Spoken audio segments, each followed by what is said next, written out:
John Fitzgerald Kennedy was famous for his powerful speeches, words which we still remember to this day. However, many may not know where his political career actually began. It started right here in the city of Glasgow. Why he came to Glasgow was really because of the outbreak of World War II. He'd actually been sent up from London by his father, who was the United States ambassador at that time. In September of 1939, Adolf Hitler and Germany invade Poland, and that prompts Great Britain and France to declare war on Germany.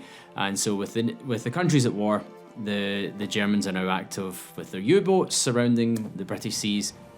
The first ship that was ever sunk by a German U-boat had sailed from the Clyde on the 1st of September 1939, heading for Montreal. And about 7 o'clock on the 3rd of September, it was torpedoed by a German U-boat. There was something like 1,400 people on board, both passengers and crew. 300 Americans, 500 Canadians, and the rest of them were all Jewish refugees who were heading towards America or Canada for a new life.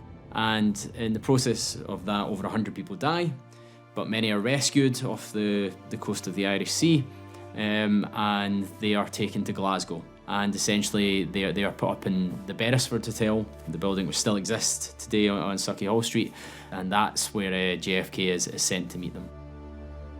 John F. Kennedy's father, Joseph Kennedy, was concerned about the media reaction to the sinking of the SS Athenia and all the Americans who had been on board at the time. So he wanted to send his son, whom he knew could engage with the people, relay their concerns to him, and also to calm tensions. He visited the injured in the local hospitals and then came here to the Beresford Hotel to deliver his first political speech. It was a big moment for the 22-year-old Harvard student as he met around 150 shock survivors, all wondering how they were going to get back home. Everybody probably realises we're at wartime conditions. America might not be in the war, but they are on the British Isles, which is now part of the war. So I imagine fear was the overriding emotion. JFK's involvement was meeting them, was trying to soothe their worries, reporting back to his father. He's 22, going into his senior year of studies at Harvard. It really is quite a responsibility for him at this point. This is a really big moment for John F. Kennedy. His first real experience in the political limelight. And you find that he's regarded as being particularly charming and sensitive to the concerns of those who are there. He faces a lot of anger from those who have been marooned by the torpedoing of the Athenia, but there is also a sense that he is able to allay some of their concerns. He did seem to have a natural capacity for maybe calming situations. No doubt the speech that he made here would always have stayed with him and helped make him the great orator that he was. It was one of the first public displays of the skilled oration that Kennedy would come to be known for, in such speeches as his famous inaugural address after being elected President of the United States in 1960. Few generations have been granted the role of defending freedom in its hour of maximum danger. I do not shrink from this responsibility. I welcome it.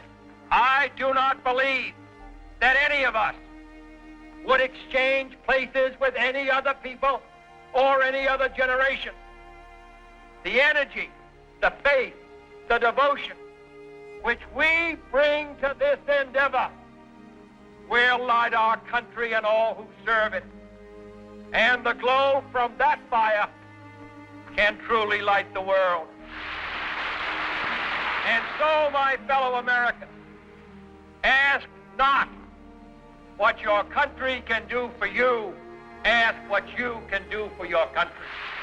His visit to Glasgow and the Athenea connection is mentioned in one of the biographies of him, telling more or less what it meant to him and what it meant to him in the future.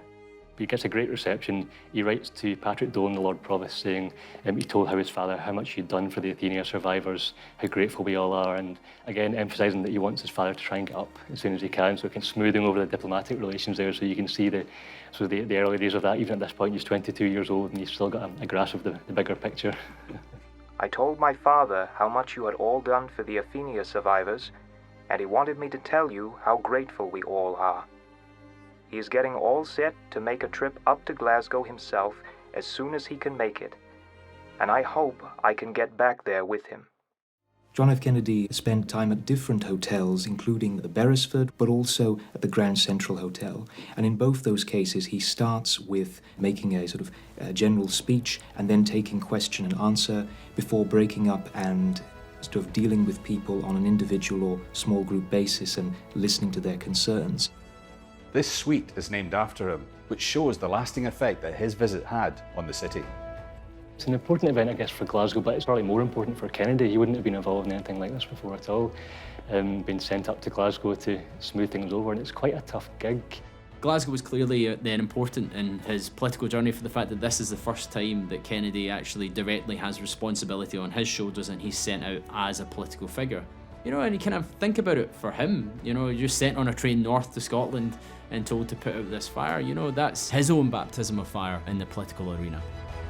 And although it was just a fleeting visit, the time that JFK spent here in Glasgow was the start of his incredible journey and the foundation for the creation of one of the best orators known in the world. Thanking you again, sir. Sincerely yours, Jack Kennedy.